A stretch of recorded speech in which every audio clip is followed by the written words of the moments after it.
Hello guys, welcome back to my channel. তো দিনটা ছিল জন্মাষ্টমী, আর জন্মাষ্টমীর দিনটা সবাই কম বেশি পালন করেই থাকে বাড়িতে। আর যেহেতু আমাদের বাড়িতে কোনো গোপালের এরকম মূর্তি নেই, তাই জন্য আমরা প্রত্যেক বছর চেষ্টা করি মামা বাড়ি গিয়ে সেই দিনটাকে পালন করা। তবে এই বছর আমি ভাবতে পারিনি যে গোপাল সোনাকে আমি নিজের হাতে করে সাজাবো।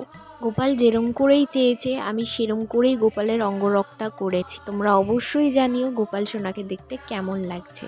আমাদের ছোট্ট গোপাল সোনার যেহেতু আজকে জন্মদিন, তাই বেলুন দিয়ে ডেকোরেশন তো বানতা হয়। তাই যেরকম ভাবনা সেরকম কাজ। আমি এদিকে বেলুন ফুলাচ্ছি আর মামি আর দাদা মিলে এদিকে বেলুনগুলো লাগিয়ে দিচ্ছিল। জন্মাষ্টমীতে তালের বড়া হবে না, এটা তো হতেই পারে না। গোপাল সোনার প্রিয় খাবারের মধ্যে একটা, সেটা তো দিতেই হবে।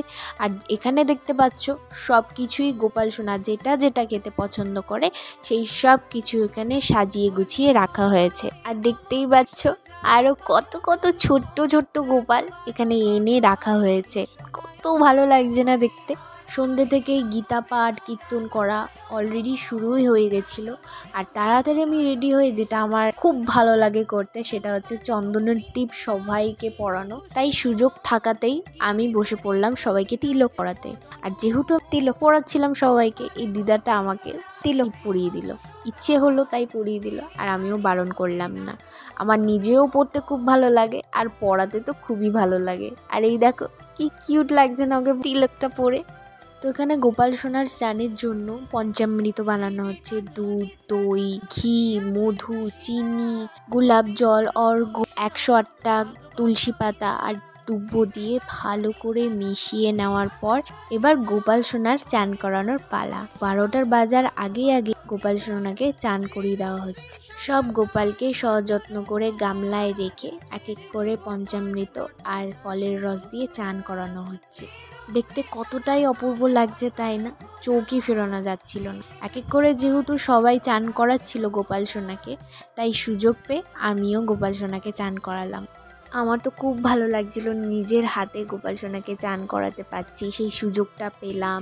গোপালকে কোলে নিয়ে কতক্ষণ খেললাম, আদর করলাম, যেটা ছোট বাচ্চাদের করে থাকে সেই সব কিছু করতে পেরে আমার খুব ভালো লাগছিল। আর গোপালকে একদম ছোট্ট সোনা বাচ্চা মতো লাগছিল। জয় গোপাল।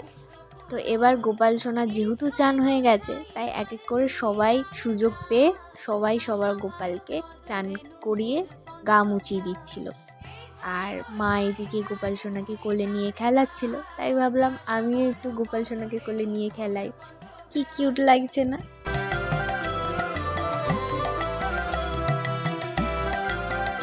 এবার গোপাল সোনার সাথে কিছুক্ষণ খেলে নেওয়ার পর এবার পালা গোপাল সোনার শৃঙ্গার করা। ফুলের সব কিছু দিয়ে গোপাল সোনাকে সাজানো হচ্ছে, মালা, মুকুট আর এই সব দিয়ে সাজিয়ে গোপাল সোনাকে আরও কত সুন্দর লাগছে না দেখতে। আমার তো চোখই ফিরছিল না। তোমাদের কেমন লাগলো অবশ্যই জানিও। গোপাল সোনার জন্মদিন মানেই চারিদিকে আনন্দ, হই হুল্লোড়, উৎসব করা। আর তারপর শুরু হয়ে গেল আমাদের গোপাল সোনার আরতি। এবারের জন্মাষ্টমী মন ভরে আনন্দ করে কাটালাম।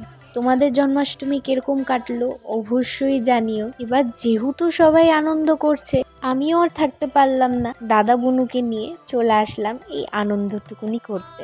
গোপালের জন্মদিন বলে কথা, গোপালের জন্মদিনে সবাই মিলে নাচবো না, গাইবো না, এটা তো হতেই পারে না, তাই না? তাহলে শেষমেশ গোপালের জন্মদিন আমরা এরকমভাবেই কাটাতে পারলাম, খুব আনন্দ করে। আর তারপর শেষে একটু মিষ্টি মুখ করে নিলাম। তো তোমাদের ভিডিওটাও যদি ভালো লেগে থাকে, ডু সাবস্ক্রাইব মাই চ্যানেল। দেখা হচ্ছে পরের নেক্সট ভিডিওতে। হরে কৃষ্ণ।